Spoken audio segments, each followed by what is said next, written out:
So it's Monday again, so yeah, for this week's video I'm gonna do a special recipe. We don't always get the privilege for something like this. So what we have here, I've got little small kudu fillets. Alright, I've got 7 here. So what we're gonna do is I'm gonna make a shredded kudu burgers today. So first off, what we need is our kudu. Alright, then I've got about a teaspoon and a half of garlic. I've got a bit of cloves, quarter teaspoon of cloves. I've got a teaspoon and a half of salt. I've got pepper. So all of this is gonna work on different stages of preparing and shredding the meat. So first off, what we're gonna do is I'm just gonna take all of my fillets. I'm gonna put them in this bowl right here. Let me get it up here, everyone better to see.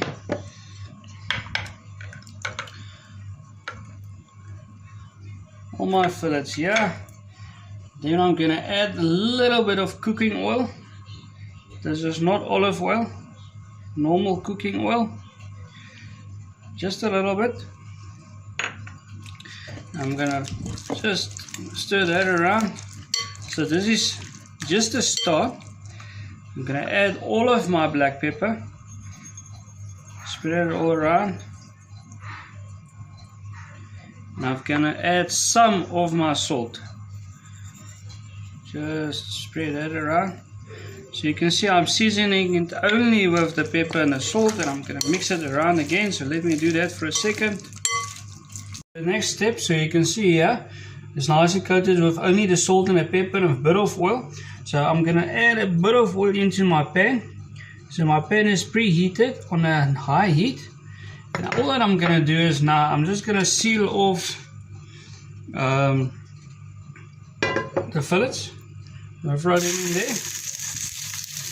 Basically 2 minutes at it's on a side.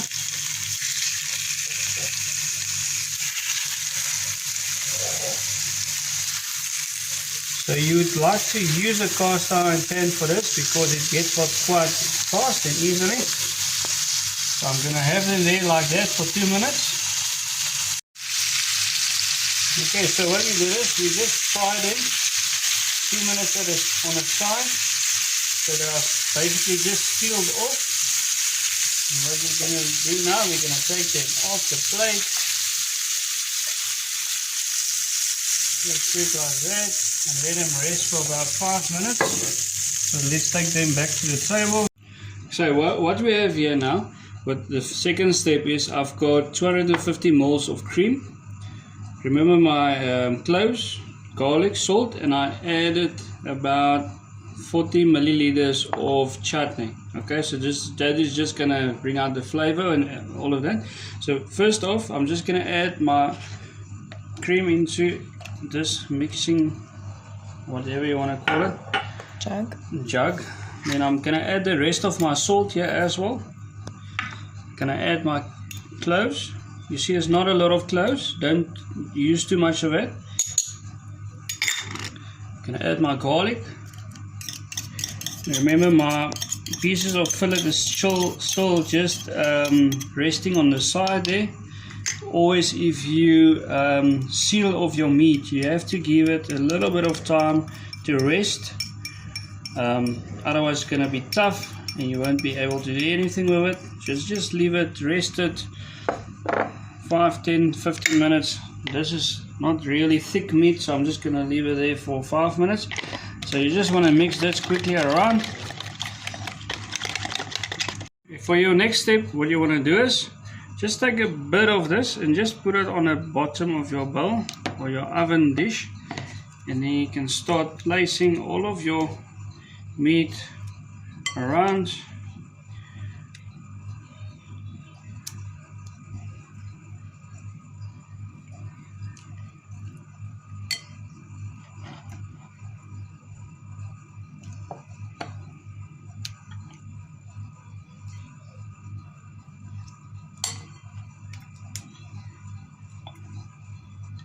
There's our last one. And you can see there's a bit of juices there left, so that you want to add to your mix. Don't throw it away, it adds to your flavor. Okay, so then remember we add a little bit of cream at the bottom, so we add this to the top. So we're gonna put this in the oven now for about an hour on not too low heat. So all of this chutney and garlic and all the flavors gonna go into the meat, and the cream is gonna make it nice, creamy and soft, so we can work with it. So I'm gonna pop this into the oven now for an hour, and then we'll see how it looks when it comes out. Okay, so hour in the oven, fair heat 150, and then I had them for the last bit just to get a nice boil on them. I had them on 180 for about 5 minutes. You seem like a creamy, so don't waste your cream, you're still gonna use it. So I'm just gonna take out one quickly. I'm gonna start shredding it in small little slices. So this is not beef, so you won't be able to shred it just with the fork. It's a bit tough. I don't know how old was this kudu, but if you're gonna throw it into a slow cooker with the same recipe, I didn't, I had it in the oven, it will shred with the fork. But tonight we don't have all of that time. It's already, I think, after 7. So I'm just gonna cut it in small little pieces like this. I'm gonna quickly complete all of them, then we'll go to the next step. Okay, so you can see here's all of our little kudu fillets, nicely cut, nice and juicy. So what we're gonna do now, I'm gonna add all of my cream mixture that is left. I'm gonna add to that. Okay, so there's our garlic, everything needs to go in. Remember our chutney, I added a little bit of chutney. That is purely your own choice. I wanted to taste it what it tastes like, so that's your own choice with the chutney. And this recipe that we're following here tonight, remember you can also use normal beef. You do not necessarily need to use kudu.